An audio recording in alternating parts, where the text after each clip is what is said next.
So, you made it. You were born under the right stars, or maybe the wrong ones, depending on how you feel about dying young. The priests say your soul is pure. What they really mean is your bones are still soft, your blood flows easily, and you're just the right size to carry up the pyramid without needing two people. Congratulations. Your reward for existing? You get to die beautifully. This morning, you're not wearing armor. You're wearing feathers. Bright red, deep yellow, blue as the sky you'll never see again. They drape you in embroidered cloth like a holiday turkey. Your body is the gift. Your blood is the wrapping paper. And your heart, that's dessert. No one calls it murder. It's cosmic nutrition. The gods gave the Aztecs cacao. Bitter, sacred, powerful. But cacao doesn't work alone. It's like a moody actor needs a co-star. And that co-star is you. More specifically, your blood. Because in this world, the sun rises because people die. The crops grow because someone screamed on an altar. And when it's time for a ritual cup of sacred cacao, you better believe it's getting sweetened with hemoglobin. Not just any blood, though. Not war blood or old blood. Not the priest's tired finger prick from yesterday's minor eclipse. They want fresh, still pumping, straight from the heart. And you, lucky soul, are the VIP tap. They walk you up the pyramid, slowly, so the crowd gets a good look. You're a celebrity for about 6 minutes. Then, just a stain on a stone slab. At the top, the high priest is already frothing the cacao. He's using a malinillo, carved from wood and stained with decades of offerings. The drink smells like chili, roasted maize, burnt incense, and something else. Something coppery, something alive. They lay you down. For assistance, hold your arms and legs. Not because they think you'll resist, but because everyone does once the knife touches bone. The obsidian blade flashes in the sun. The drum beats surge. You blink. The sky seems impossibly wide. Then it's happening. The priest cuts clean through your chest, his hands practiced, like he's carving meat for a stew. You don't scream at first. Shock is kind like that. But the pain catches up. The priest reaches in. Your heart is lifted skyward, still twitching, still yours, for another half second. He turns and squeezes it gently. A single drop of blood falls into the ceremonial cacao bowl. Just a few ounces to sanctify the drink. That's all it takes to make the gods pay attention. Chocolate with human blood. A sacred cocktail. The favorite flavor of the divine. They chant. They drink. The emperor sips first. Then the generals. The priests. The warriors. A warm, bitter draft. Thick with spice, spirit, and sacrifice. You get kicked down the stairs. Literally. Your body bounces. A tooth flies out. Someone collects it later. Maybe for a necklace. Or maybe they just didn't want to waste materials. You were expensive. You're dead. But useful. Tomorrow, someone else will take your place. Another child. Another name that won't be remembered. The cacao will be brewed again. The gods will get their morning dose of iron-rich devotion. And no one will ever say this was cruel. They'll say it was necessary. Because if no one dies, the sun might not rise. And then what good is chocolate? It starts with a festival. It always starts with a festival. The plaza is packed. Drums throb like war cries wrapped in thunder. Dancers spin, half naked and fully possessed, feathers slicing the air like knives made of color. Incense smoke curls up toward the gods like it's trying to beg for mercy, and failing. Market stalls overflow with maize, gourds, jaguar pelts, and cacao beans stacked in neat little pyramids. But you're not here to shop. You're here because someone needs to die today.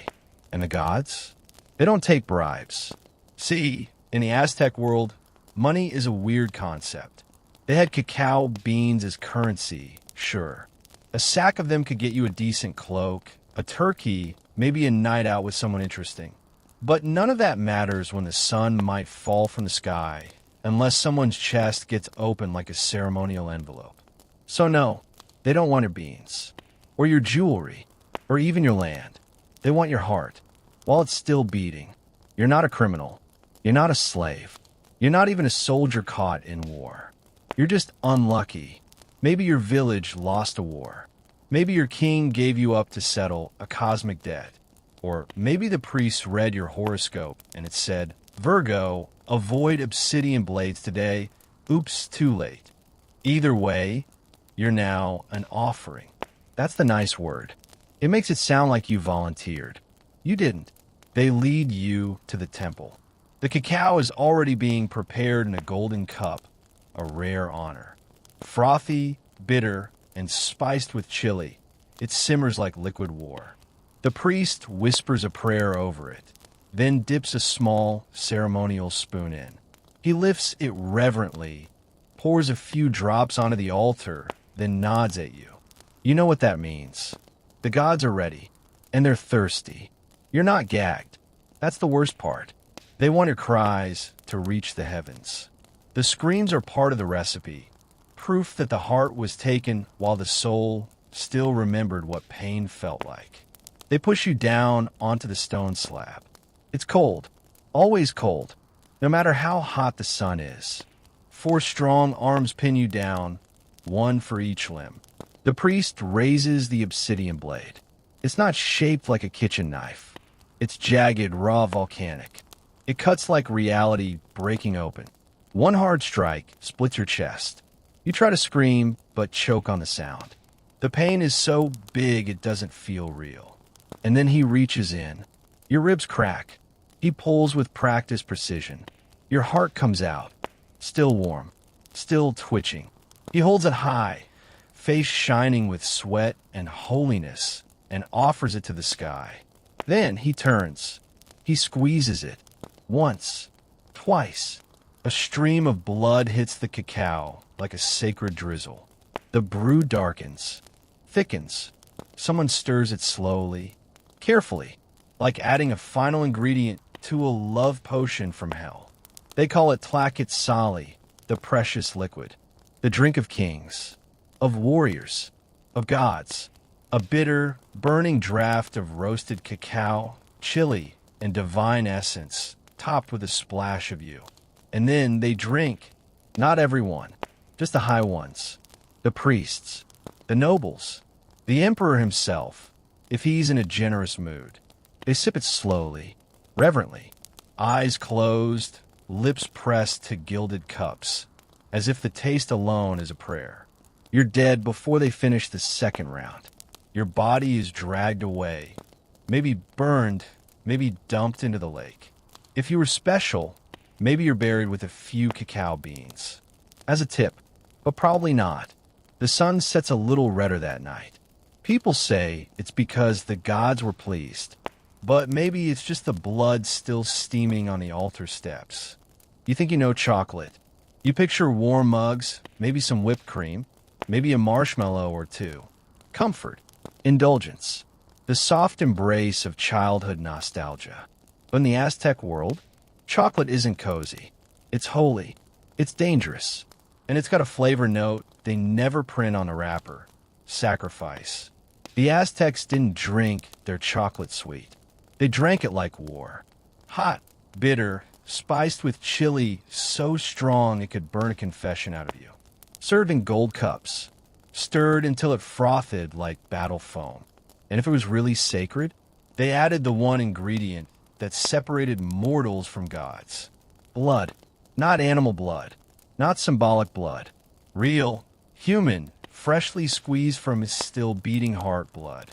The kind that came with a backstory, a screaming finale, and enough iron to give the cacao a little extra bite. Because to the Aztecs, chocolate wasn't dessert. It was a ritual. It was fuel for the gods. And if the sun was going to keep rising, someone had to give it kickstart with cocoa and a side of mortality. There were entire ceremonies centered around cacao. The beans were currency, sure, but they were also sacred seeds of power. A gift from Quetzalcoatl himself, the feathered serpent god who, depending on which myth you ask, Either invented civilization or at least gave people something decent to drink while they waited for the end of the world. But the drink wasn't complete without blood, because cacao was divine, and divinity always demanded a price. The priests would prepare it in silence, boil the water, roast the beans, grind them by hand on smooth stone until the paste was thick and dark as midnight. Then they'd add chilies, maybe some maize, sometimes honey, but that was just the base. That was the choir. The soloist was blood. Sometimes it was just a few drops, a cut thumb, a slice of the earlobe. Other times it was the real show. Open chest sacrifices, hearts still pulsing, squeezed like sacred citrus into the brew. 1 part life force, 1 part holy plant, stirred with a wooden whisk and consumed in silence. And the best part? It wasn't for everyone. You, the peasant, the vendor, the woman grinding maize in the courtyard, you didn't get a taste. That drink was reserved for the elite. The priesthood, the emperor, the warriors who earned it by spilling other people's blood. They said it gave them strength, visions, a connection to the gods. They said it made them feel alive. How ironic. Imagine standing there, watching your brother get sacrificed, and then seeing his blood stirred into a golden chalice and passed to someone who calls it divine.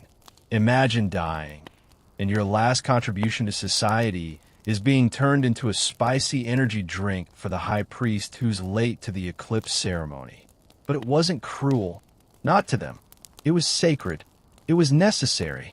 It was how the universe worked. The gods gave humans cacao. Humans gave gods blood. And in between, a cup of thick, steaming, bittersweet truth passed from hand to hand, reminding everyone that life tastes better when you don't think about what's in it. And the best part? If the world didn't end today, the recipe worked. It starts with a dream. Not yours, of course. Yours are still about chasing turkeys or falling into cenotes. No, this one belongs to the priest. The one with eyes that never blink and hands stained darker than the cacao he stirs. He says he saw you in a vision, glowing, sacred, floating somewhere between the moon and a sacrificial platform. You try to laugh. He doesn't.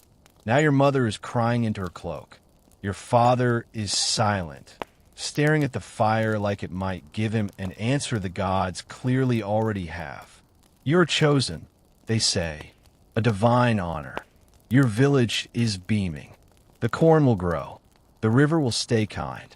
All because you, poor mortal idiot, got randomly drafted into spiritual warfare. You're not allowed to be sad. Everyone keeps hugging you like you're a wedding guest, not a scheduled bloodletting. They paint you in bright colors. They sing. The drums start up.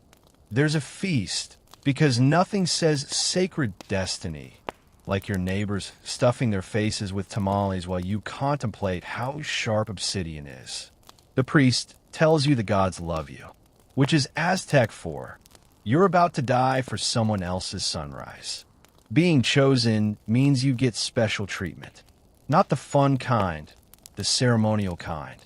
You're kept clean, pure, wrapped in white, fed a sacred diet of maize and cacao.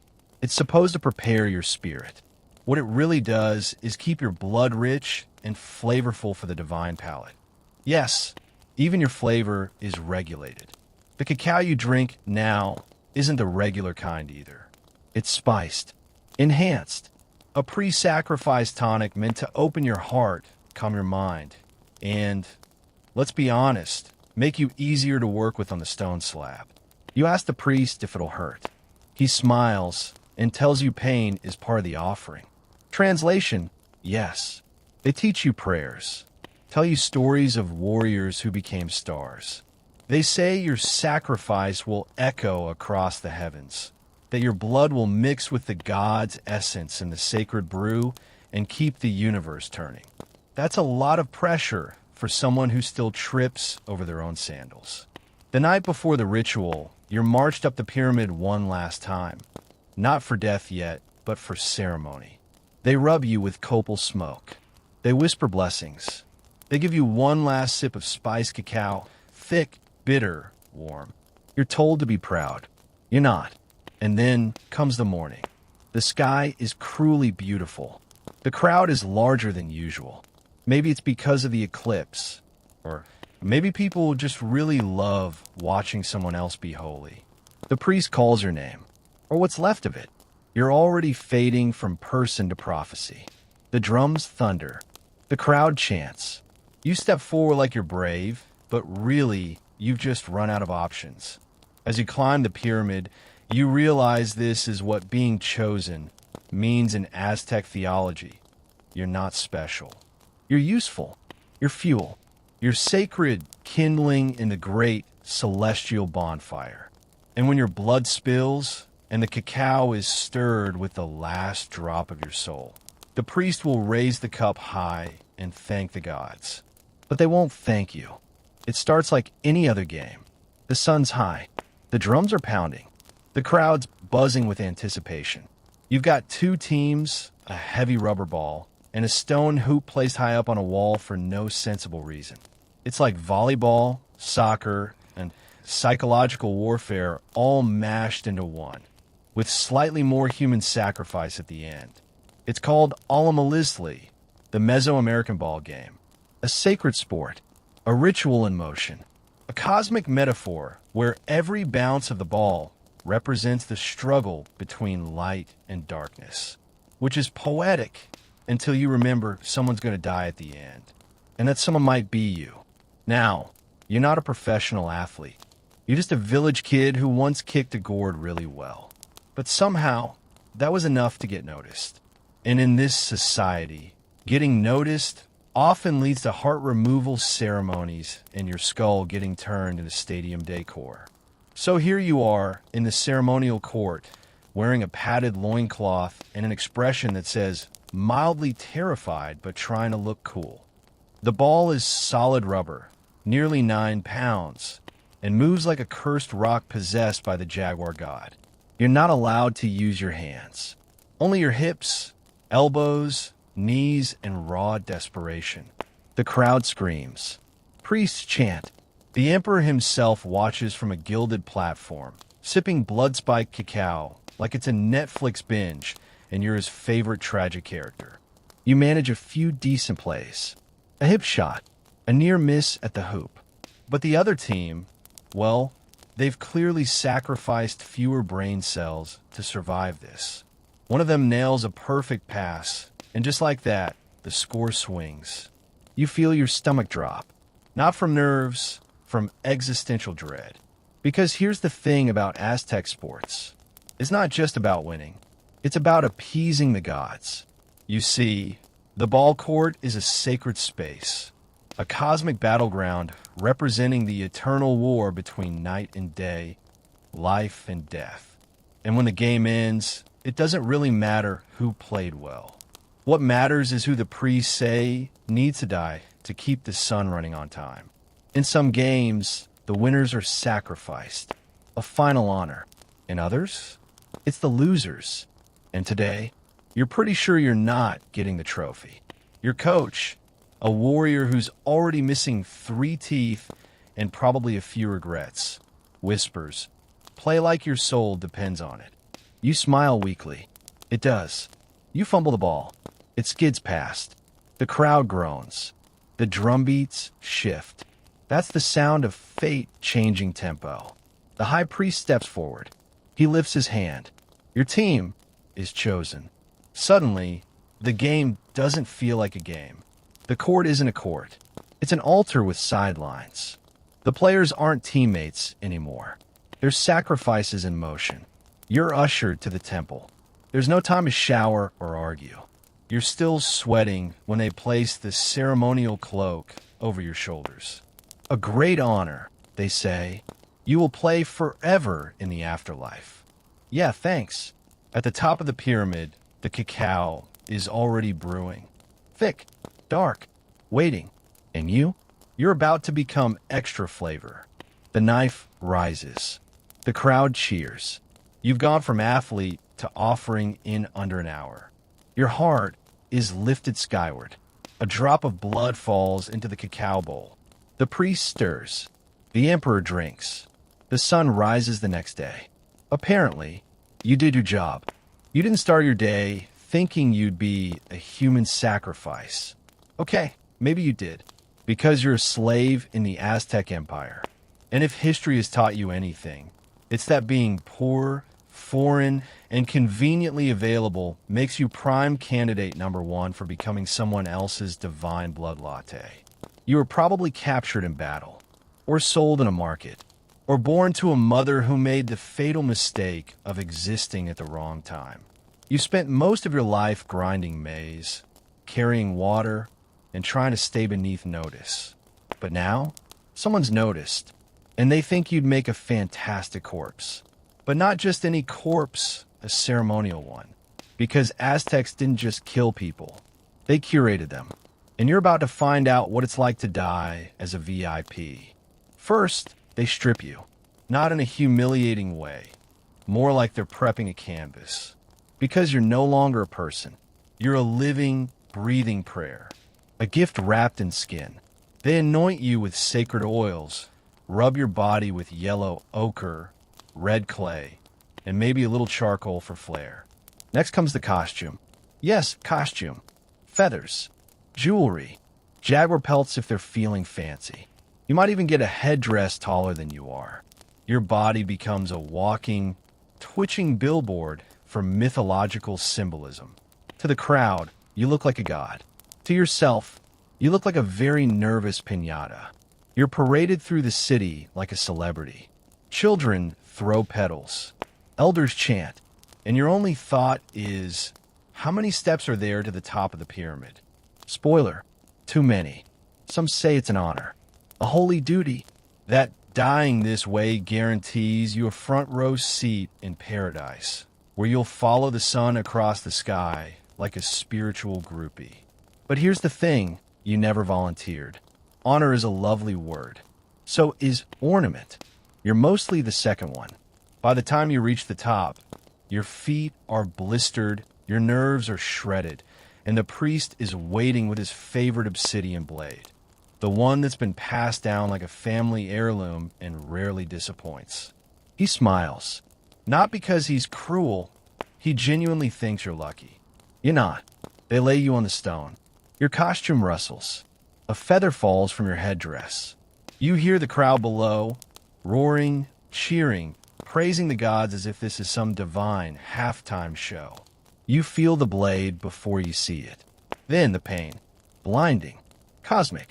Your chest cracks open like a riddle with a bloody punchline. Your heart is lifted high, still beating, still yours, barely. And then they decorate it.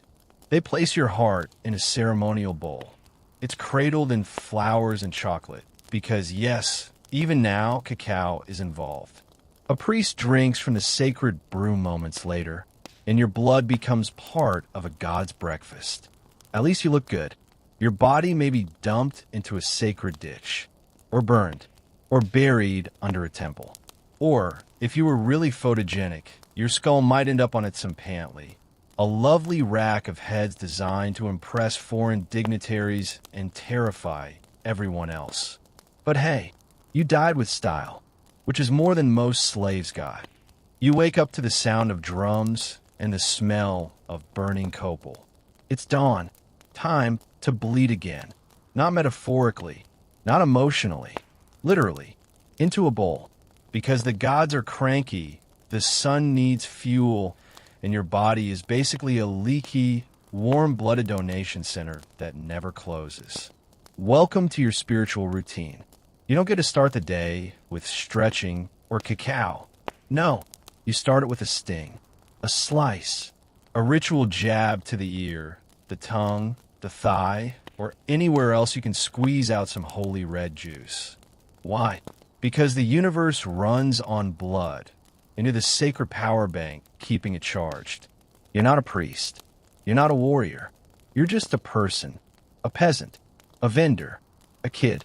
But that doesn't matter. The gods aren't picky. Everyone bleeds for the cause. The priest told you once, blood is the glue between worlds, the bridge from earth to heaven. The gods gave their blood to make humans. Now it's your turn to say thank you with a cactus spine and a steady hand. You try not to flinch. You fail. You dip the spine in ash, whisper a prayer, and puncture your skin. You wince. The gods get their breakfast. You collect the drops in a clay bowl. Sometimes it's poured onto idols. Sometimes in a sacred fire. Sometimes mixed into cacao that only the high priest get to drink. Because clearly, when it comes to blood choco privileges, there's a very exclusive club and you're not in it. There's a word for this, auto-sacrifice, which is Aztec for please enjoy slowly turning yourself into a raisin in the name of cosmic balance. And it's not just a morning thing. You do it again at noon, and again at dusk. On festival days, you bleed more. During eclipses, buckets. Some people even go pro. The elite priests, those guys go all out. They thread thorny ropes through their tongues like cosmic floss. They let blood run down their legs and draw sacred glyphs with it. You mostly try not to faint, and yet you feel proud. A little, because bleeding isn't just pain. It's participation. It means you matter, even if you're poor, even if you're anonymous. Every drop you offer is a tiny scream against chaos. A plea for rain, a ward against famine, a promise that the sun will rise tomorrow, just like it did today, thanks to your very sore, very punctured, very holy earlobe. Of course, there are risks. You bleed too much. You pass out. You pass out in public. The gods forgive you, but your neighbor doesn't. You skip the ritual? Well, there's stories. Stories about droughts, crops failing, illness spreading, all because someone didn't offer their share.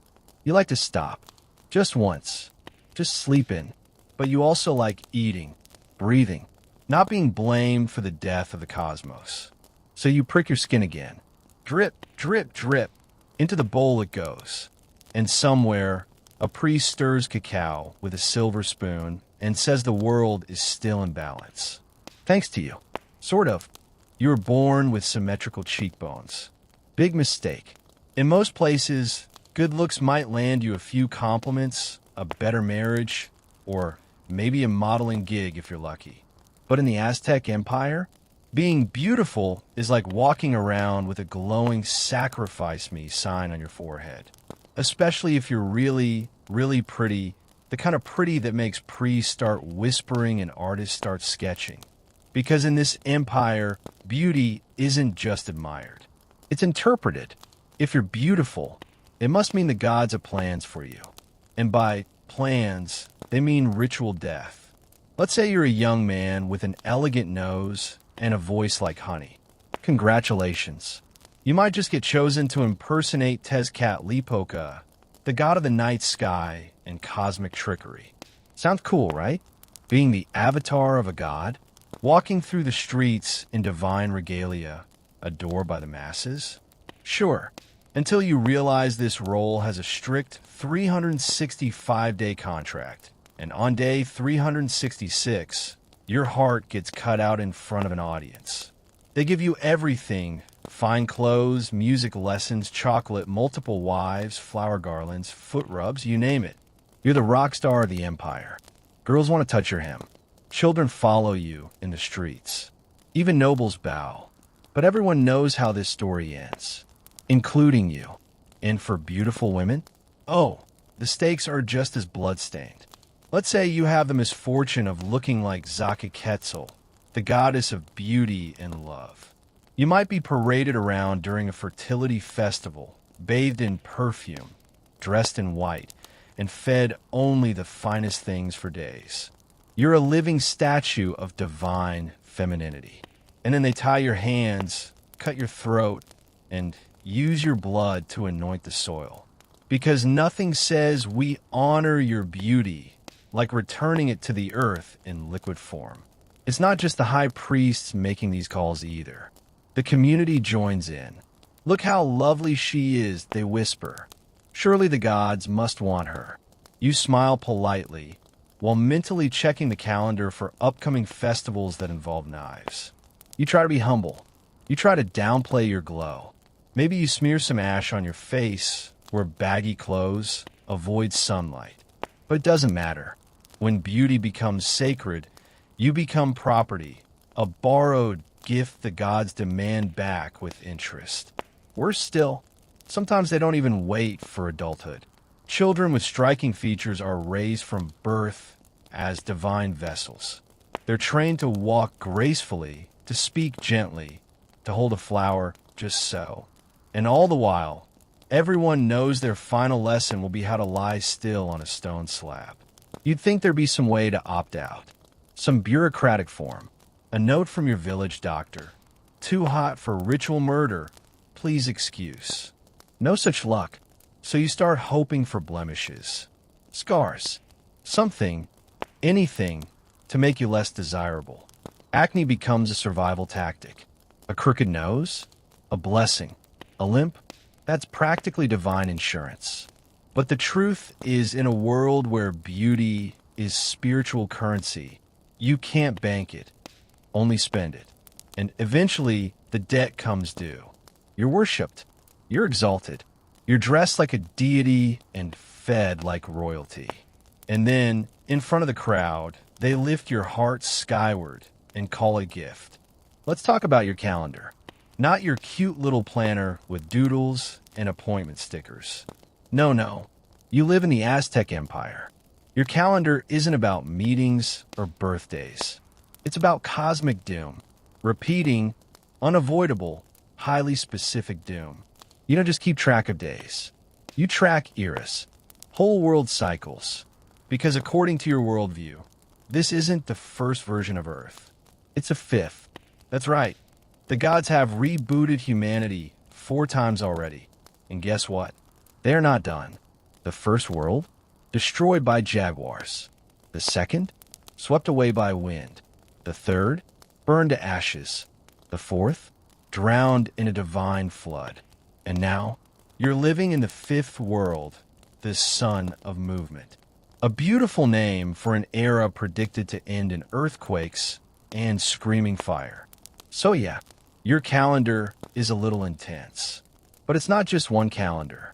It's 2, or actually 3, because the Aztecs never do anything halfway.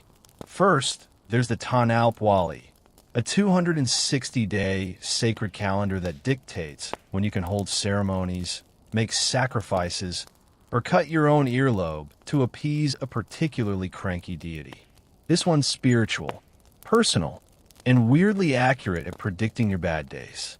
Then there's the Zyapowali, a 365-day solar calendar that tracks agricultural seasons, state rituals, and, scheduled human sacrifices.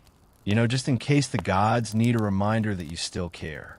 And finally, there's the century cycle, where every 52 years the 2 calendars align like the cosmic version of Mercury in retrograde. But instead of awkward emails and mood swings, you get full-on existential terror.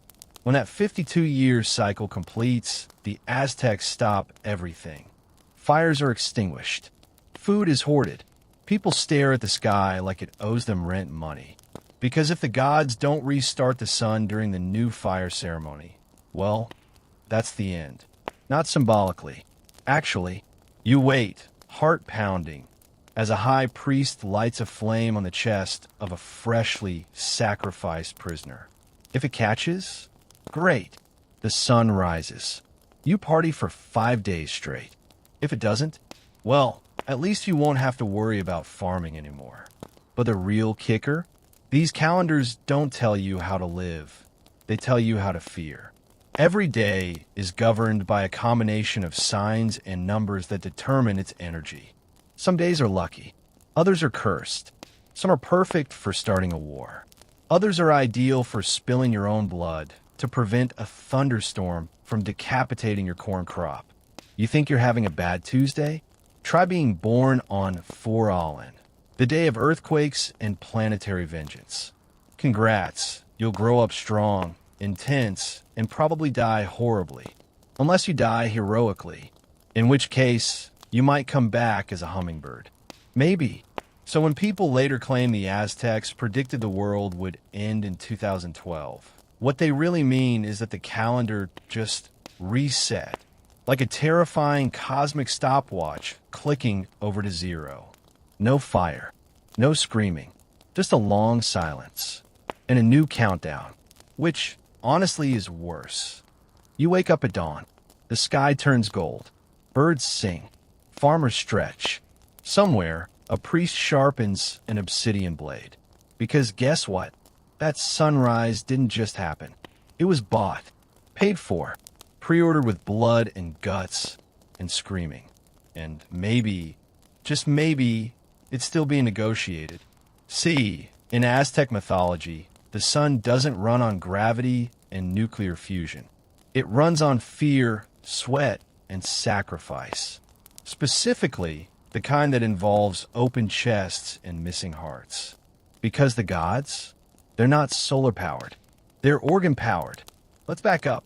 The current sun, the fifth one, is a literal war god named Tenediu who only agreed to rise each day if the humans below fed him what he craved.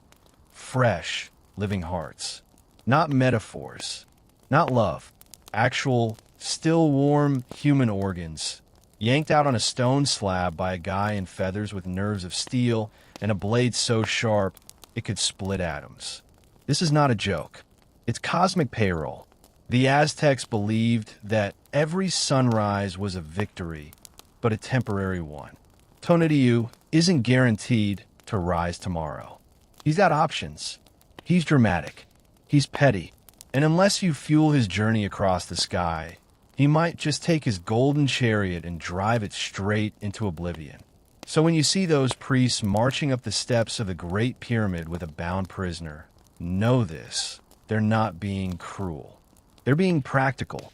Because if the gods don't get what they want, the stars stop spinning, the rain stops falling, the crops rot, and oh yeah, the sun doesn't come back. You think you're tired in the morning? Try being Tenediuh, dragging the sun across the sky with the weight of the cosmos on your back, and all you've had to eat is one hummingbird and half a heart. No wonder he's cranky.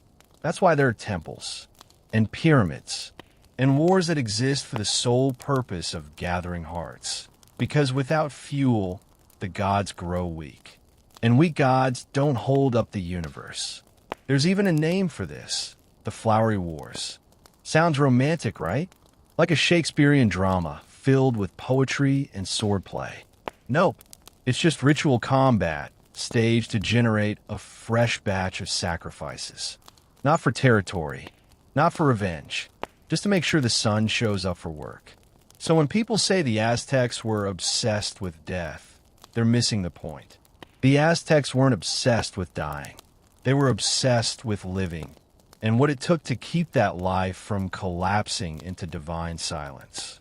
And if that meant feeding the sky with lungs, spleens, and a lovingly offered liver now and then, so be it. Because in their eyes, sacrifice was sacred maintenance. Like changing the oil in a giant, flaming, God-powered engine. And you, whether you're a peasant, a warrior, a noble, or just unlucky, your body might be the next tank of gas. You're still breathing, which is impressive, honestly. Between the sacred cacao, spiked with blood, the calendar full of apocalypse countdowns, and the soul-crushing knowledge that your heartbeat is basically sun fuel, survival is a miracle in itself. But miracles don't last long around here, especially not when the high priest is walking toward you, robes fluttering like a storm cloud made of obsidian silk, sandals whispering across the stone as if even the earth doesn't want to make noise around him. He's smiling. That's the worst part. You've seen him before, up on the pyramid, framed by the sky like a god himself. The man with the flint knife. The one who knows every artery in a human body like a love poem.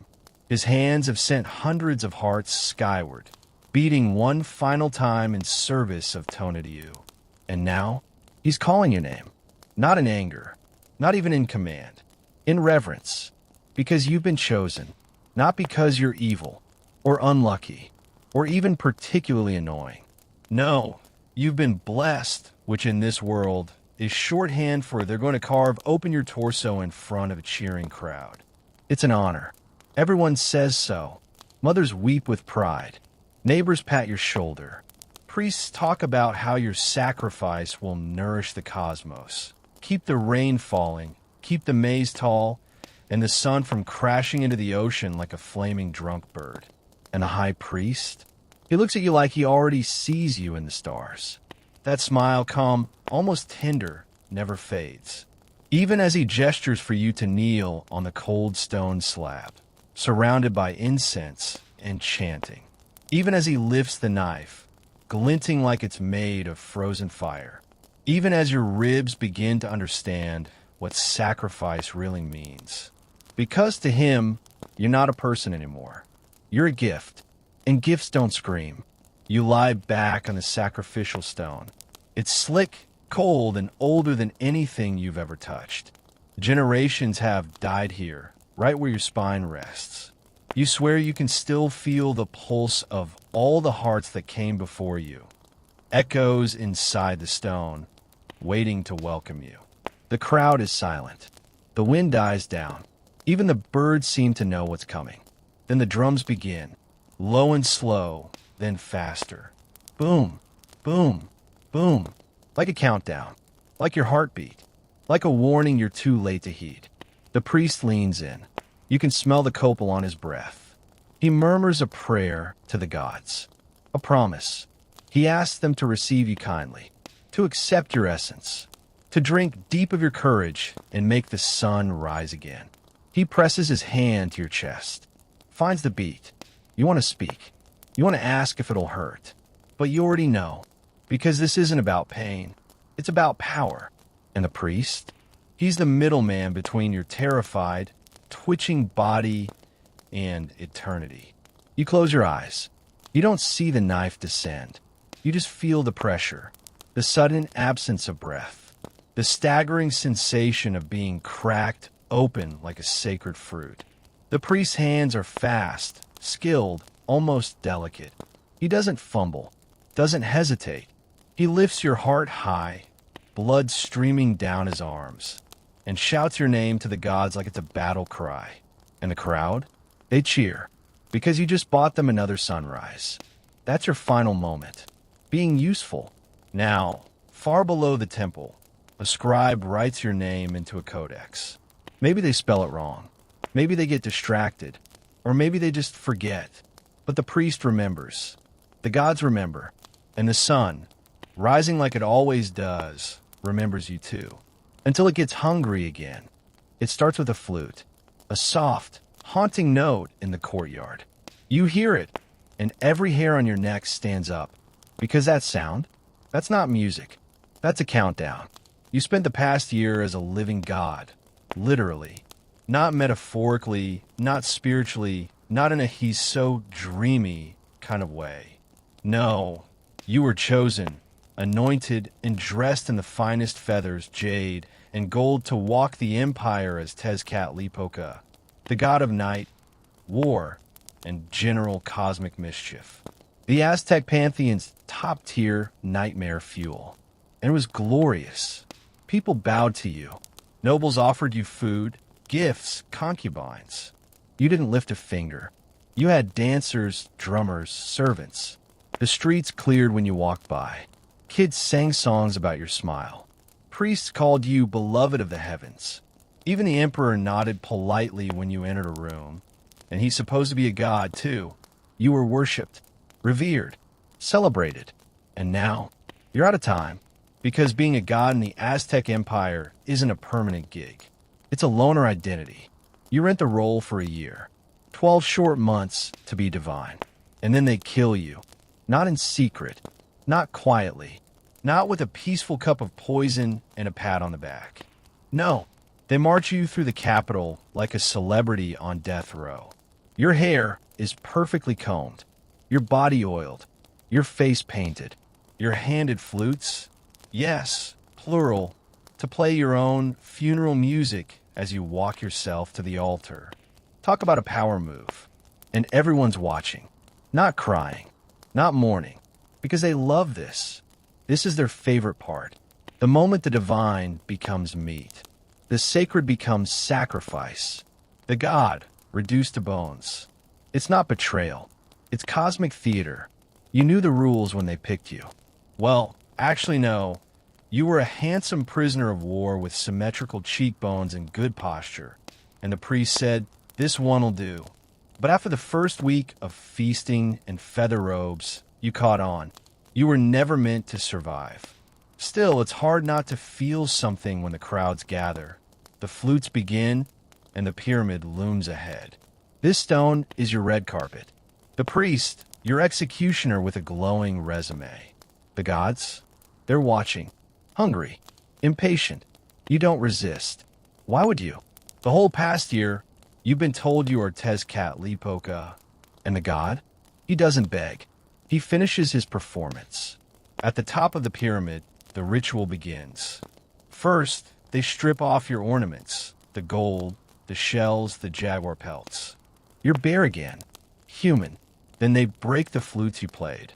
Snap, snap, snap. The gods don't like second-hand instruments. You kneel. The priest steps forward.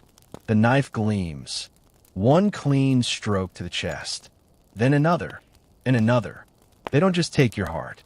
They dismember you, arms, legs, sometimes even fingers. Each piece is symbolic. Each one feeds a different deity. You've become a divine charcuterie board. The crowd roars, not out of cruelty, but because your death means their survival. Their crops will grow. Their sun will rise. Their children will live another year. And you'll be remembered. For a few days, maybe. Then it's on to the next god, the next beautiful prisoner. Forget everything you know about chocolate. Seriously, that creamy, sugary bar you sneak into your blanket fort during movie night? Yeah, that would get you exiled. Because in the Aztec Empire, chocolate, zacatl, is not a snack. It's sacred.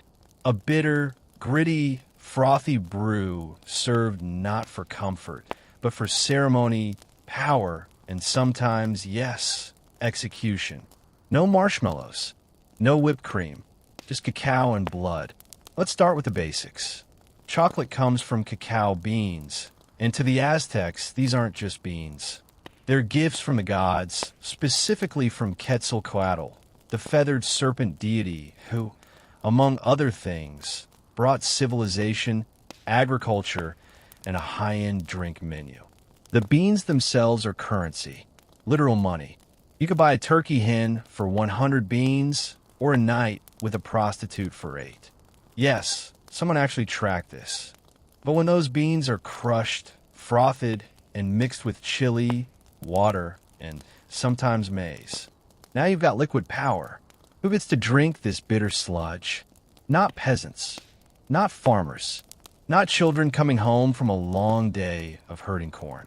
This is the drink of priests, warriors, and nobility, and especially the ones about to die. Because here's the twist. Chocolate was often served during sacrificial rituals. You'd be handed a steaming cup of sacred cacao, frothy and dark, and told, "The gods will receive you now." And if you were the one drinking it, that meant you were about to meet the gods personally. This drink was your final communion, your holy transition, your goodbye cocktail with a strong metallic aftertaste, thanks to the ceremonial addition of human blood.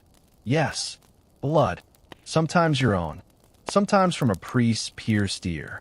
Sometimes drawn from a previous sacrifice's still warm body, mixed delicately into the brew to please the gods and keep your hands shaking long enough to walk up the pyramid voluntarily. Because nothing says divine favor like sipping chocolate with someone else's hemoglobin floating in it. But don't worry, chocolate wasn't all death and drama. It was also used to seal alliances, to celebrate births, and to prepare warriors for battle. One cup, and you'd be wired, sharp, and buzzing with cosmic caffeine, ready to disembowel the next poor soul from Tlaxcala. They even had flavored variations. some with flower petals, others with vanilla or achiot. A luxury drink menu. Just, with extra spiritual baggage and a side of existential horror. And if you were powerful enough, you didn't just drink chocolate. You served it to the gods. Sometimes by pouring it on sacred altars. Sometimes by pouring it into the mouths of severed heads. Sometimes by offering your own blood into the mix, just to keep things personal. Because in Aztec thought, food wasn't just nourishment.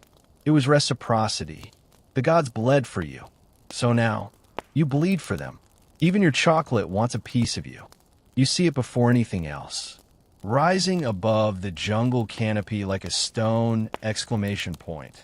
The great temple of Tenochtitlan towers in the distance, proud and silent.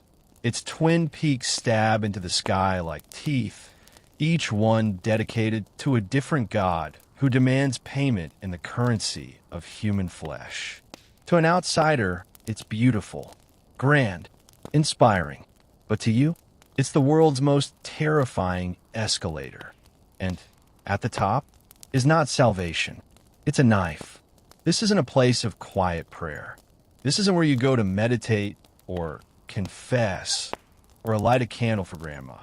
No, this temple was designed with one job in mind: sacrifice at scale.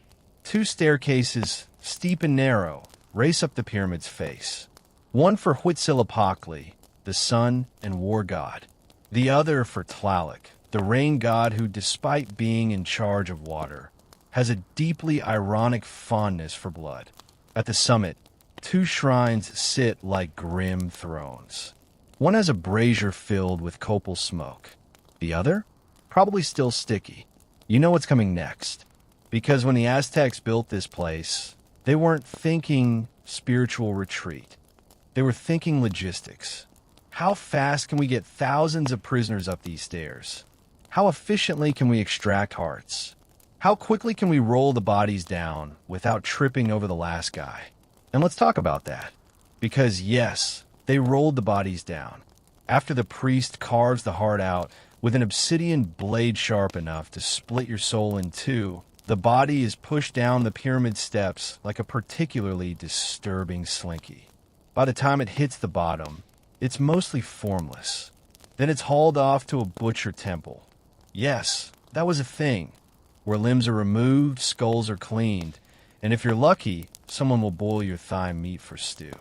Which brings us to the Tsimpantli.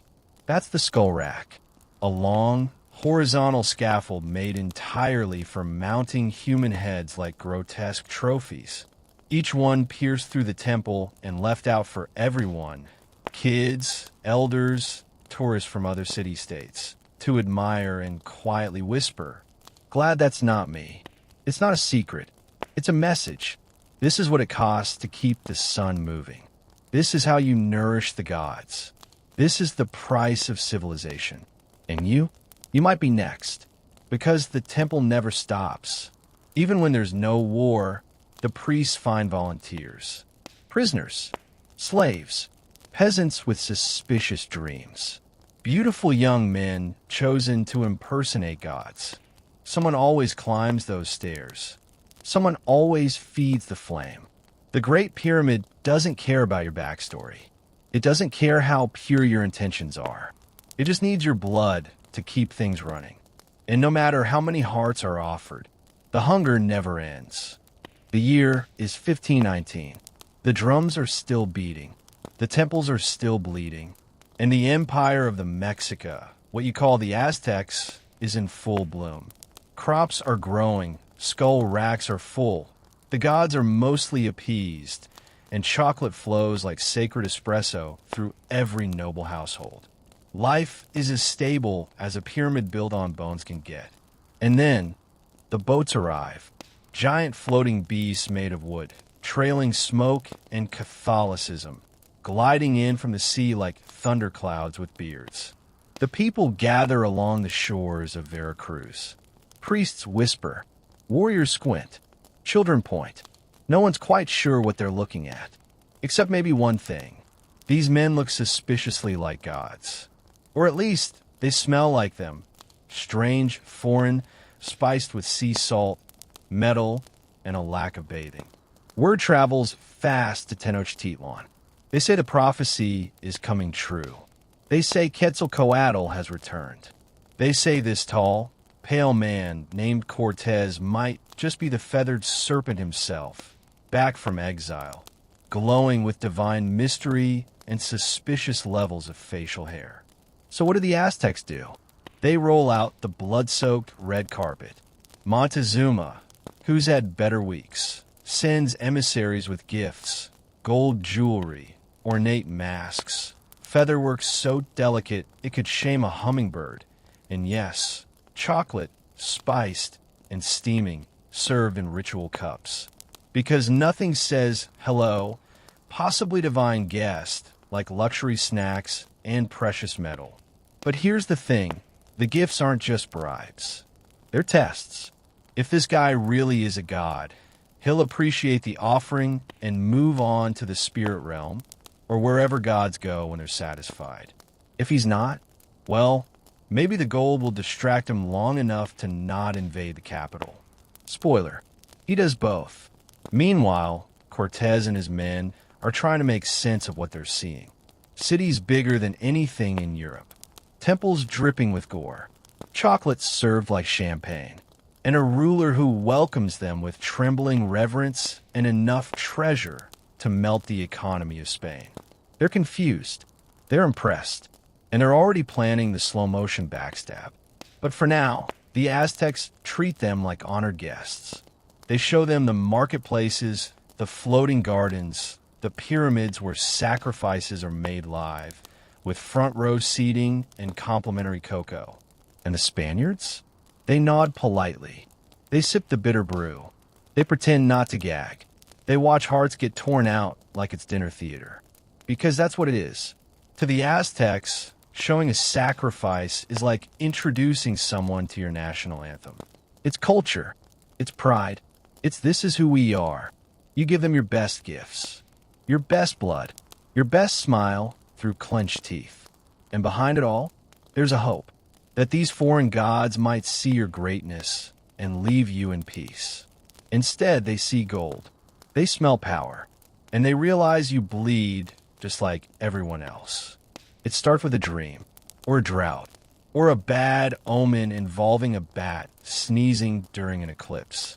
Whatever the cause, the priest shows up to your home one morning with that polite, smiling dread that means one thing. The gods are restless, and your daughter is beautiful. You knew this day might come.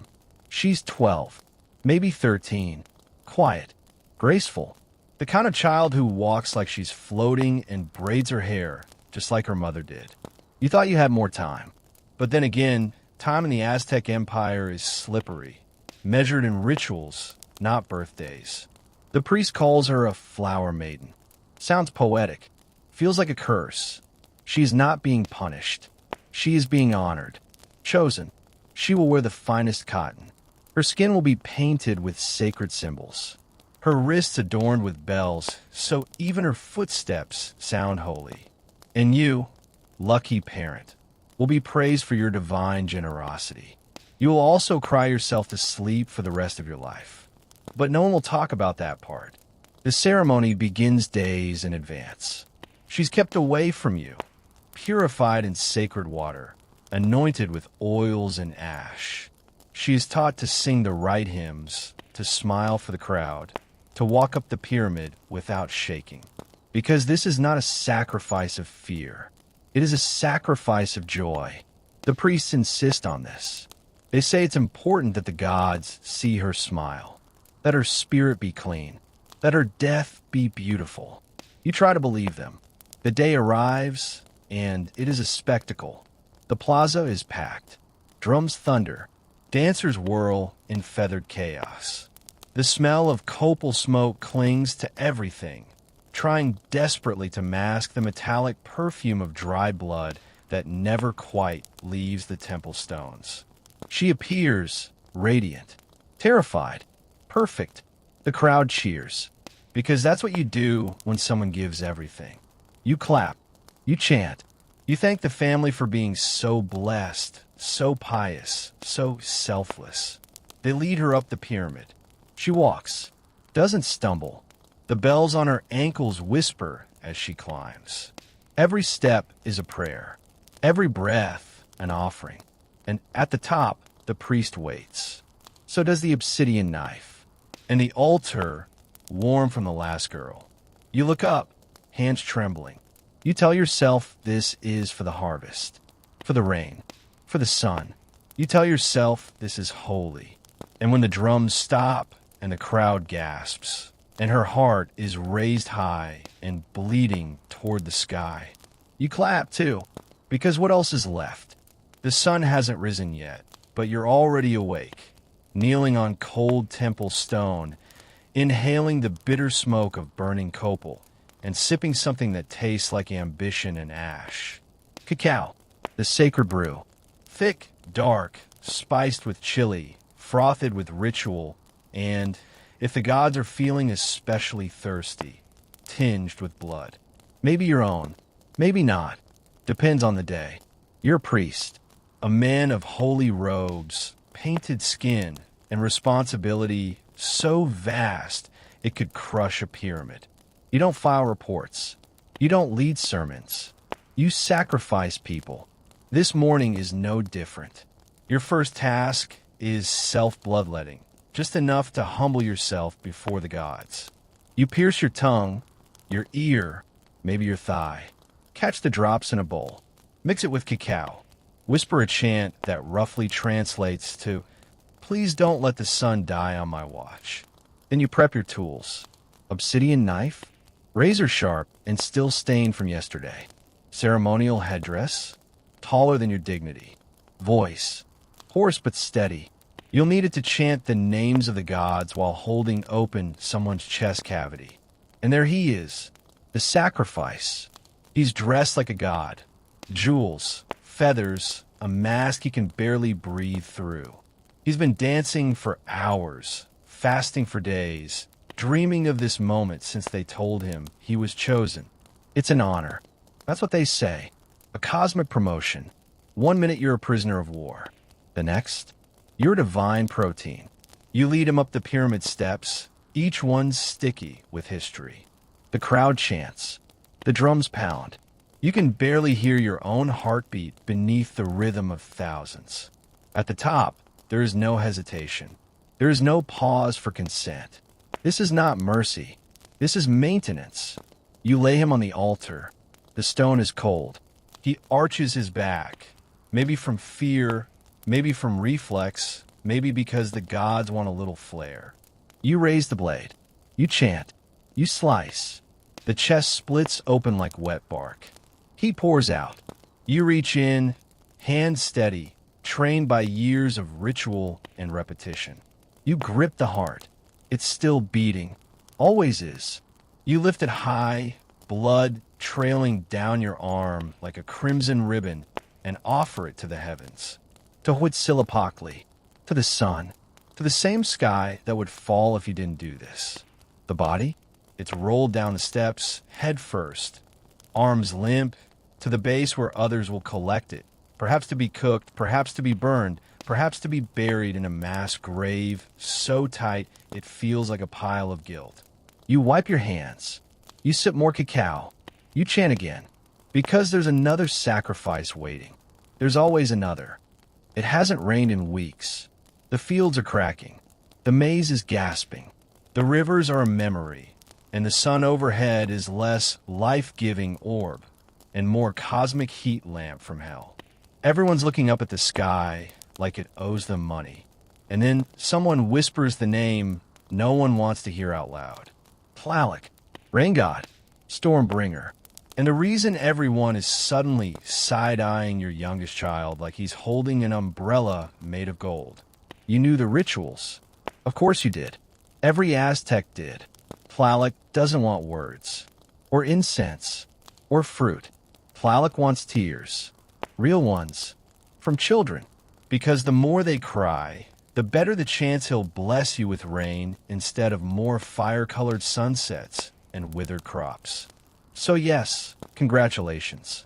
Your child has been chosen, not for punishment, for honor. They say it like that makes it better. The priests arrive, dressed in turquoise, cloaked in gravity. They don't knock. They don't need to. You knew this was coming the moment the drought went on too long.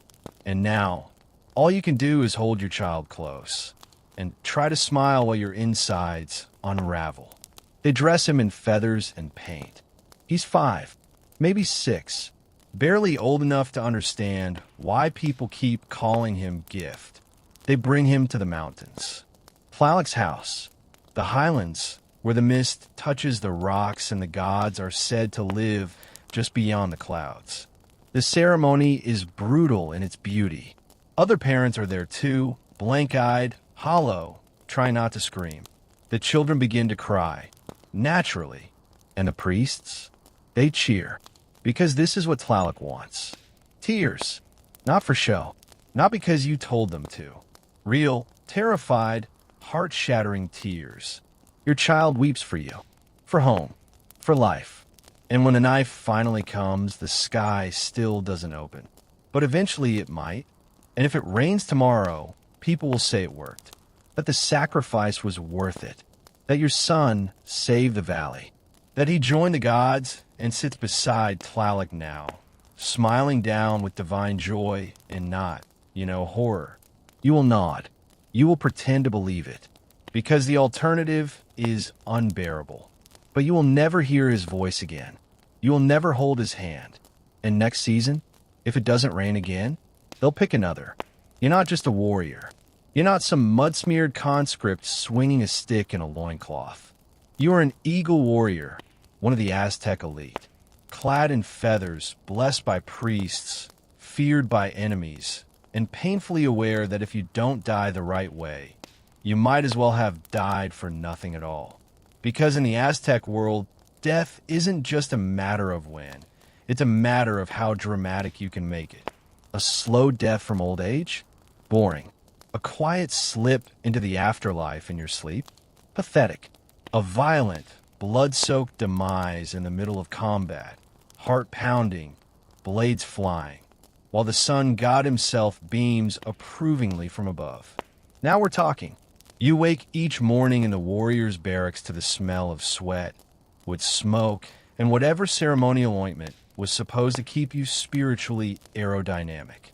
You eat maize cakes, drink a spiced cacao brew that tastes like burning ambition, and prepare to go murder someone in a way that will look impressive in the afterlife. Your armor is a padded cotton suit soaked in salt water until it's harder than your conscience. Over that, you wear your eagle feathers because apparently dressing like a majestic bird of prey is both practical and terrifying. On your head, a helmet shaped like an eagle's beak. Because subtlety isn't the Aztec way.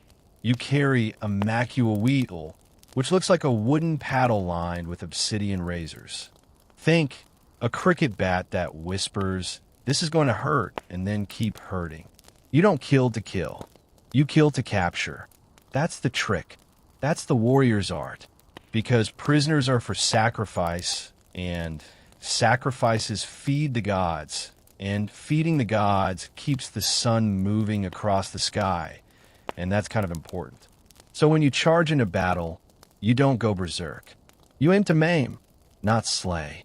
You disable, disarm, and drag them screaming back to your city like trophies made of flesh.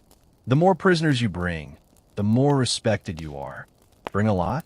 You might even get a fancy title, or a wife, or a Jaguar-themed office party. But here's the kicker. If you die, you better make it count. Because if you die in war, you don't just get mourned. You get honored. The Aztecs believe fallen warriors come back as hummingbirds, flitting around the sun, sipping nectar and radiating cosmic badassery. Die of infection? You come back as a depressing breeze. Die in childbirth? That's cool. Women who die in labor get warrior status too. Die tripping over a turtle while drunk? Well, that's awkward. So every fight is an audition for the afterlife. Every raid is a test. And you live with the constant knowledge that while bravery is expected, stupidity is still fatal. You've seen friends gutted mid-duel. You've seen warriors die with honor and still get their skulls displayed on some pantley like gory trophies. You've heard the crowds cheer louder for death than for victory. And you accept it, because in this world, you don't get remembered for surviving. You get remembered for bleeding beautifully. You enter the plaza and the smell hits first. Not incense, not cacao, not even blood, though that's there too. No, it's the scent of bone. Dry, burnished by sun and time. The kind of smell that doesn't fade because it doesn't care if you're uncomfortable. The kind of smell that says, you're not in Kansas. You're in Tenochtitlan. And here, we hang skulls for fun and symbolism. They call it a tzimpantli. It sounds poetic until you realize it's a massive wooden rack holding hundreds, sometimes thousands, of human skulls, each impaled neatly on poles, each grinning at you like they know something you don't. And they do. They know you could be next. This isn't abstract art. This is not Mesoamerican Gothic. This is a billboard made of consequences. A city's way of saying, we believe in gods, we believe in sacrifice, and by the way, we're really good at war. You don't walk past it tzimpantli without thinking twice. Especially if you're a foreigner. Especially if your people recently tried to invade and got sent home in pieces. You hear tourists, well, messengers, merchants, emissaries, try to rationalize it. Oh, it's a tribute to the sun god. It's a calendar of conquest. It's metaphorical, surely. It is not metaphorical. It's inventory. Every head once belonged to someone who defied, disrespected, or simply lost a really unfortunate ball game. Now, they spend eternity sunbathing and reminding you that in this empire, faith has teeth. You, the priest, walk past it daily. Not because you like it, but because you helped build it. Every time you carve out a heart on the temple top, someone else carries the body down, and the head, it ends up here, cleaned, pierced, displayed like a sacred traffic warning. There are rules, of course. The skulls must be evenly spaced. They must face east. They must not be taken down unless blessed, burned, or ground into pigment from murals that, yes, sometimes include more skulls. The people? They're not horrified. They're proud. The skull rack is a status symbol. It says their gods are fed, their warriors are strong, and their enemies are very, very dead. And you stand before it with your obsidian blade tucked into your belt, wondering when the next war will bring fresh additions. You hope it's not soon, but you also hope it is, because empty racks are dangerous. Empty racks mean the gods are hungry. It started with corn, as it always does. You were just a simple farmer, waking at dawn, chasing off jaguars from the milpa, praying for rain, and bargaining with every insect that tried to eat your livelihood. You knew the rules. Work hard. Feed the city. Worship the gods. Try not to look too healthy when the priests start poking around. But now, you're not sowing seeds. You're sitting in a temple courtyard, barefoot, half-naked, painted in clay and fear, watching as a priest with terrifying cheekbones and even worse posture calls out names like it's some kind of cosmic raffle. And guess what? You just won. You weren't captured in battle. You didn't commit a crime. You just looked ritually appealing. Strong, clean, unblemished, symmetrical teeth. Exactly the kind of offering the gods prefer. Somewhere, some priest saw you sorting squash and thought, wow, that guy looks like excellent sun fuel. And here you are, chosen, honored, screwed. They tell you not to be afraid. They say the gods love you. They say this is a path to glory, and that your spirit will ascend, and that you'll become one with the heavens, and that the sun itself will carry you in its golden chariot. They don't mention the screaming, or the obsidian blade, or the part where you'll be held down by 4 men, while a 5th tries to dig out your heart like it's the prize inside a particularly cruel piñata. You try to run. Can't. They already drugged the cacao. spiced, thick, and laced with something that makes your legs soft and your thoughts louder. They dress you in feathers, paint your face, give you a flower, as if that's supposed to make you feel better about what's coming next. The crowd cheers, because this isn't a tragedy to them, it's a blessing. You're not dying, you're feeding the universe.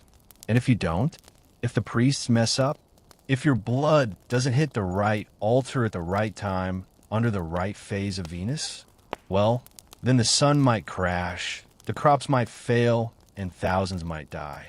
So no pressure. You climb the pyramid steps, one by one, every stone slick with a history of people just like you. People who only wanted to grow beans and maybe flirt with someone at the market, and now they're stardust or fertilizer. And you know what's really messed up? You start to believe it. Maybe this is divine. Maybe this is noble. Maybe your death will matter in a world where your life didn't. You lay back. The priest raises the knife. The crowd chants your name. And for a moment, between the fear and the fury, you find yourself hoping that if nothing else, it rains tomorrow. The drums are pounding. The fire is roaring. The smell of roasted maize, chili and sweet, dark chocolate fills the courtyard like a banquet for the gods. You've been invited to a festival. Not just any festival, a holy one. A day of music, ritual, dancing, flowers, poetry, sacred masks, and cacao thick enough to chew. Everyone's smiling. Everyone's dressed in feathers and gold. And at the center of it all, the Teotl, the living embodiment of the god. A man who's been treated like royalty for months. Given women, given clothes, given food so luxurious, it probably made the priest jealous. Worshipped in the streets. Carried like a divine celebrity. And you're thinking, damn, must be nice. He's got necklaces of jade, bracelets of obsidian, and that same calm expression you've seen on statues of Quetzalcoatl. The kind of serenity that either comes from true inner peace or knowing your soul is about to be evicted with a knife. Because here's the part the priests don't advertise. After the festival, you eat him. Yes, that's the twist. After weeks of worship, songs, offerings, and ceremonial baths, the god on earth gets marched up the pyramid and sacrificed in public. Heart out, body down, and then dinner is served. Not as punishment, not as war spoils, but as communion. You see, this isn't just cannibalism. This is ritual ingestion of divinity. A holy act, a belief that by eating the flesh of the god's vessel, you're absorbing a tiny sliver of cosmic power, one thigh muscle at a time. They don't throw the body away. That would be disrespectful. No, they cook it with herbs. Sometimes they stew it. Sometimes they roast it in earth ovens lined with hot stones. Sometimes they mix it with amaranth cakes or, yes, cacao sauce, because nothing says divine mystery like pairing human ribs with a mole blend. And you, the honored guest, are handed a bowl. It smells incredible. It tastes like victory. And somewhere deep in your brain, a voice whispers. This was a person, but the priests are watching. The crowd is watching. The gods are, presumably, watching from above. So you eat. Because refusing a sacred offering is worse than bad manners. It's blasphemy. And now, you are part of the ritual, part of the feast, part of the god. And, if you're unlucky, part of next year's menu, when the priest decide it's your turn to wear the mask. The omens were clear. Fire in the sky, water boiling itself, a woman weeping in the night, a two-headed man born and then promptly buried in fear. Something big was coming. And then they showed up, pale-skinned, metal-clad, loud-talking, cross-wearing men riding animals you've never seen before. Horses, which from a distance look like monstrous two-headed beasts. Half man, half thundering death. They got sticks that spit fire. They stink of salt, leather, and conquest. They eat strange things, never bathe, and one of them keeps calling himself God's sword. You're an Aztec priest, trained in omens and sacrifice, in watching the skies and reading the guts of birds. And every ounce of your ritual-soaked soul tells you, these might be gods, or demons, or gods pretending to be demons, or demons pretending to be gods, pretending to be lost. It's unclear, but Montezuma, the great Teletoni, leans toward gods. Because what else do you call men who show up in shining armor, immune to your arrows, immune to fear, who demand nothing and yet accept everything? So you welcome them. You give them gifts, gold, chocolate, feather cloaks, slaves, ritual dances, and polite human sacrifice. You show them your temples, your canals, your floating gardens. You bring them into the very heart of your empire like guests at a divine banquet. And they smile. They nod. They take your gold. And then they start measuring things. Whispering. Drawing maps. Asking suspiciously specific questions about troop numbers, supply routes, and how many soldiers are guarding the treasury. You begin to suspect that these aren't gods at all. They don't understand the rituals. They butcher the language. They keep trying to convert the priests. And one of them, Cortez, they call him, has the dead-eyed expression of a man who knows exactly how many cities he's burned and how many more he plans to. They bring disease, too, first in their blankets, then in their blood. And soon, entire neighborhoods reek of decay. No sacrifice, no offering, no night-long chant can stop smallpox from turning your population into blistered ghosts. But it's too late. The gods are already in the palace. And now they want more than gifts. They want your gold, your land, your empire, your children's future, and they want it under the name of Christ. By the time you realize what's happening, they've chained Montezuma inside his own palace. The temples are on fire. The Tzimpantli is torn down. Your sacred cacao is being stirred with Spanish sugar and shipped across the ocean. The gods were men, and the men were monsters. Most people fear death. The Aztecs, they put on a calendar. They build a schedule around it. They rehearse it. They train for it like it's an Olympic event, and they've already bought the gold-plated loincloths. You, for example, are currently preparing for the Tlaxcapalisli festival. Try saying that 3 times fast, or even once, without sacrificing a vowel. It's the flaying of men ceremony. Yes, flaying, as in removing the skin from a living person and then wearing it. This isn't a surprise party. Everyone knows the date. There are flyers. There's choreography. You've been practicing songs for weeks. There's a specific dance you do around the flayed guy. It has a rhythm, a style, and horrifyingly upbeat drumming. Somewhere in the city, a young man is being fattened up, not because he's special, but because he was captured in battle and scheduled to die on a very specific Tuesday. He's not screaming. He's being pampered, fed the finest foods, given a priestly education, dressed like the god Zytotec, the flayed god of rebirth, agriculture, and apparently extreme skincare rituals. This is his big moment, and he's going to be honored, sacrificed, skinned, and then his flesh suit will be worn by a priest who parades around like, "Hey guys, I'm springtime now." You're not shocked. You grew up with this. There's a festival for every god, every crop, every solstice. There's a day for child sacrifice. Hi, Tlaloc. There's a day for warriors, a day for merchants, a day for death by volcanic rage goddess. It's all planned. The calendar doesn't just tell you when a plant mays. It tells you who's going to die, why, how, and what kind of flowers to throw at the corpse afterward. There's no, what if I don't want to? There's only, what if we don't do this and the sun stops rising? You don't fear death. You respect it. You light incense to it. You sharpen knives for it. You dance with it. And deep down, you kind of admire how predictable it is. In a world where floods drown villages and foreigners arrive with metal sticks that kill from across the plaza, at least ritual death is still reliable. On your birthday, you don't ask, "How old am I now?" You ask, "How many festivals away am I from being flayed, beheaded, or transformed into eagle chow?" You wake up to the sound of birds, bells, and your neighbor yelling at his kids not to drown in the canal again.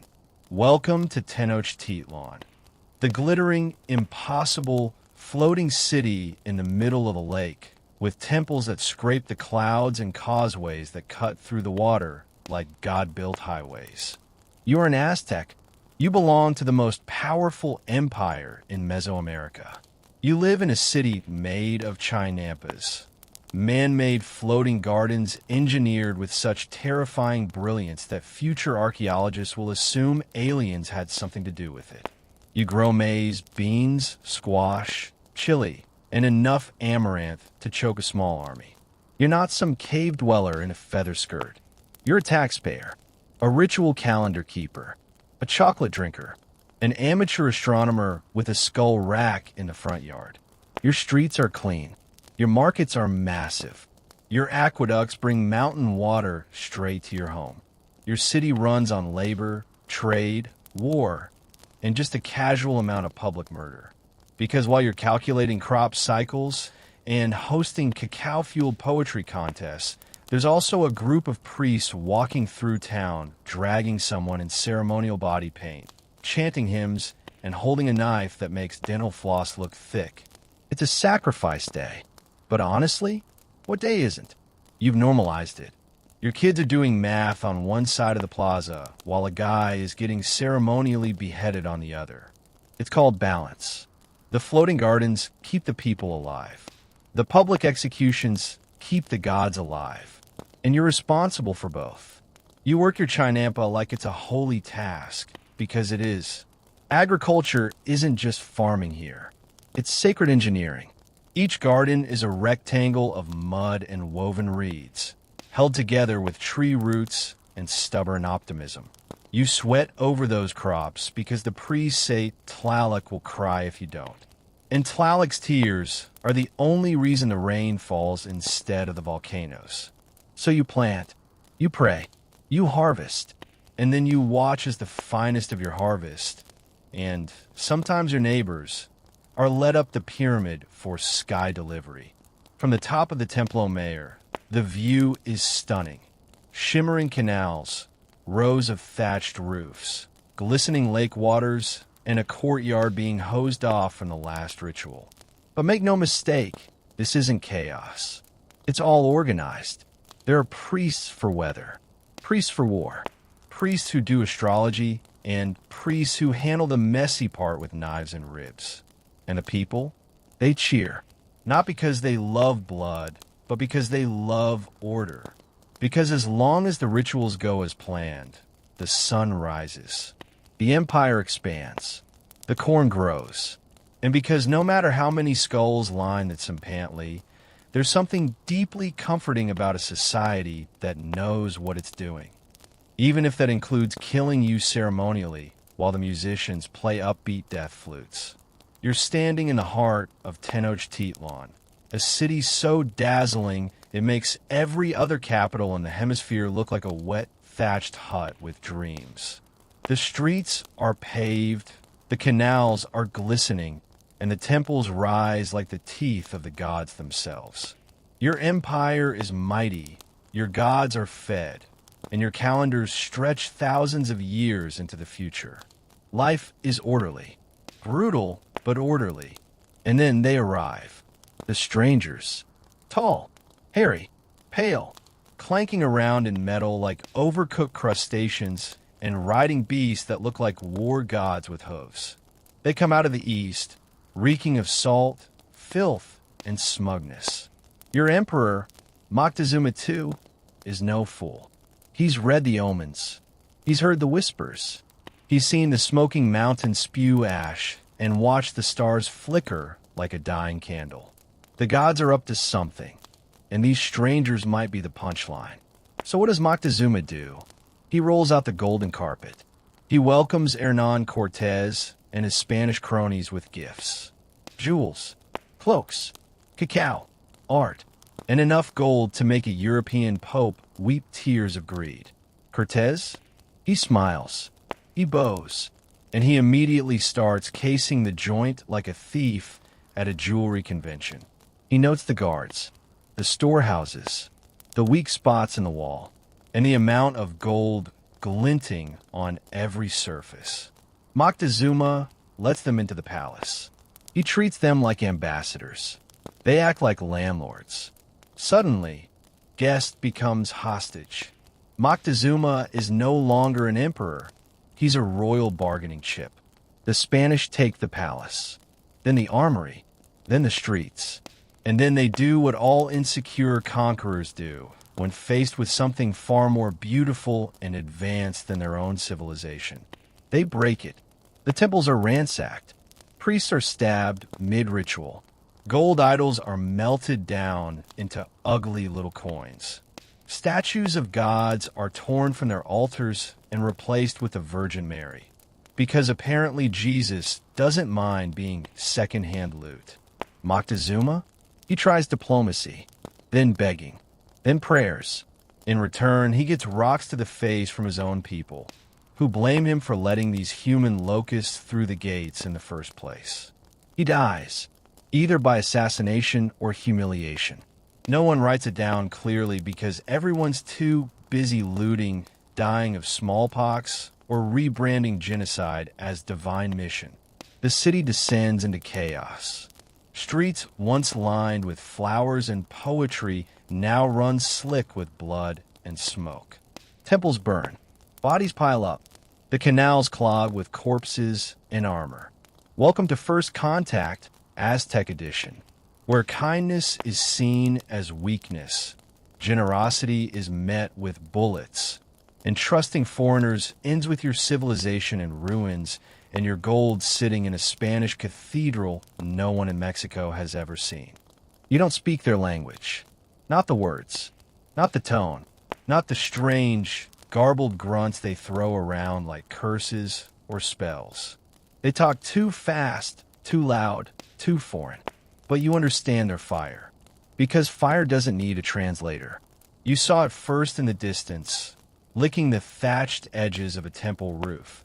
The temple your grandmother brought you to for your naming ritual, where your people left feathers and incense and blood for the gods. Now it glows orange against a night sky, choked with ash. The fire spreads fast. Not just flames rage. Fear. Collapse.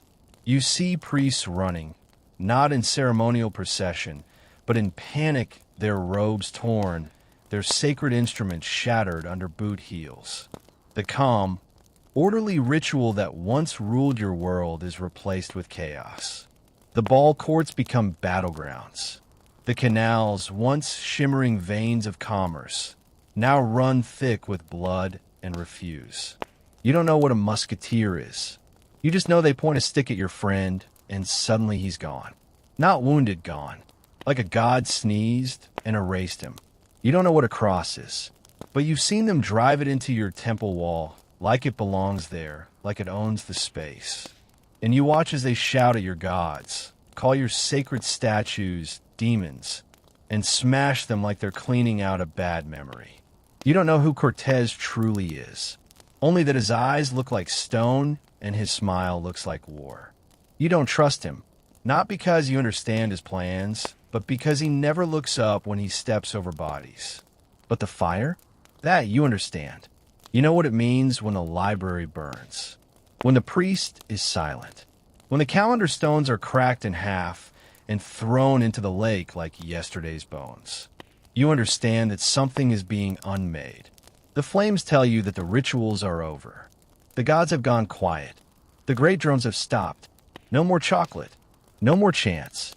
No more blood offered to the sun. Just fire. It eats the codices, the chants, the names, the memory. You try to fight. You pick up a spear. You paint your face like the old warriors. You scream the names of gods the Spanish can't pronounce. But fire doesn't care. Neither do the horses, or the steel, or the plague that came in their blankets and took your cousin in 3 days. You don't understand these men. But you know what it means when your temple becomes ash? When your grandmother's cacao pot is crushed under a conquistador's boot? When the sun rises but the city no longer does? You understand that the world is ending, not in prophecy, but in smoke. You were raised to be a god, born into jade, cacao, prophecy, and blood. Your name is Cuauhtémoc, and it means descending sun or falling eagle, a name that sounds more like a warning now than a birthright. You're the last Teletoni, the final emperor of the Mexica, and as you sit in a wooden cage, watching your city turn to cinders, you start to wonder whether the gods ever spoke to anyone at all. Tenochtitlan is choking, not metaphorically, literally. Smoke coils like a serpent through the sacred plazas. The chinampas are shredded. The canals, once shimmering with life, are clogged with the dead, bloated and nameless. The pyramids where hearts were lifted to the sun now echo with gunfire, cannon blasts, and the clatter of foreign boots. Your empire is burning, and you're not leading it, you're watching it. The conquistadors keep you alive. For now, because you're useful, because nothing cements a victory quite like displaying a fallen god in chains. You were never supposed to end this way. Your predecessors were divine, warrior priests, world balancers. But you're just a man in a cage, being dragged through the streets as a warning. Everywhere you look, the world is upside down. The Tzimpantli skull racks are knocked over. The altars are empty. The drums have stopped. And the Spaniards? They're too busy melting your gods into coins. They use your gold to fund more slaughter, more ships, more crosses. They say their God is the only God, that you've been living in sin, that they're saving your people. But no one looks saved. The women are starving. The children are coughing up blood. And the priests, the ones who used to chant for rain, now beg the heavens to stop the dying. You wanted to fight. You did fight. You tried to burn the causeways, try to hold the bridges, try to rally what was left of your warriors. But they had muskets. They had cavalry. They had disease like a weapon the god forgot to warn you about. And now, your city, the city of gods, flowers, and fire, is rubble. From your cage, you hear them speak of New Spain, as if what came before was nothing but dirt and feathers. As if your people hadn't mapped the stars, calculated eclipses, and built floating cities while theirs were still figuring out plumbing. They think they've conquered savages, but they've only conquered something they couldn't understand. And now they'll erase it. You know this because that's what fire does. It doesn't just burn buildings. It burns memory. You close your eyes, not to pray. Those stopped being answered a long time ago. But to remember, the smell of cacao and copal, the chant of the eagle warriors, the feel of obsidian in your hand and sunlight on your temples. You hold it like a dying ember, because soon you'll be gone too, hung, drowned, stabbed, whatever they decide. But you'll die knowing that you ruled, that you fought, that you saw the end and still didn't bow, and that somewhere in the ashes someone will remember. The drums have stopped, the smoke has cleared, and all that's left is silence, so loud it makes your ears ring. You're standing in what used to be the spiritual heart of the empire, Templo Mayor, the holy center of Tenochtitlan, where once priests in jaguar skins climbed the stairs to lift still beating hearts to the gods. Now you find broken stone, shattered idols, and flies. The scent of copal incense is long gone, replaced by the sharp iron stink of blood that's had too long to sit in the sun. Blood that used to mean something. Blood that once kept the sun rising, the crops growing, the balance intact. Now, it's just evidence. The priests are dead, slaughtered in their robes. Some mid-ritual, still clutching sacred knives and whispering chants to gods who didn't answer. Others were dragged down the pyramid steps and thrown to the ground like discarded fruit. Men who could read stars, name gods, summon crowds with a single prayer. now crushed skulls in the dirt. The pyramids? Looted. The altars defaced. The sacred statues hammered apart and melted down. Not even out of malice, but out of boredom and greed. Because to the conquistadors, 1,000 years of divine history is just scrap metal. There is no ceremony, no final blessing, no slow, reverent fading into myth. It ends with a boot on a throat, a sword through a chest, and a stolen headdress used as a souvenir. The sacred libraries? Burned. Hundreds of painted codices, hand-drawn chronicles of medicine, astronomy, law, and legend, fed to the fire like dry leaves. Because nothing terrifies a colonizer more than a native with a better calendar. Even at Tsimpantli, the skull rack is gone. Not because anyone was offended, but because they wanted the wood. So the bones were tossed aside, the names forgotten, and the entire structure that once defined life, death, and divinity is now just rubble beneath a monastery. You walk through the ruins, not as a priest, not as a warrior, just as a witness, a survivor of a world that doesn't realize it's dead yet. You pass the sacred ball court, where losers once died to honor the gods. Now, conquistador children use it as a playground. One of them kicks a golden idol like it's a toy. He doesn't even look at it. You want to scream, but there's no one left to hear you.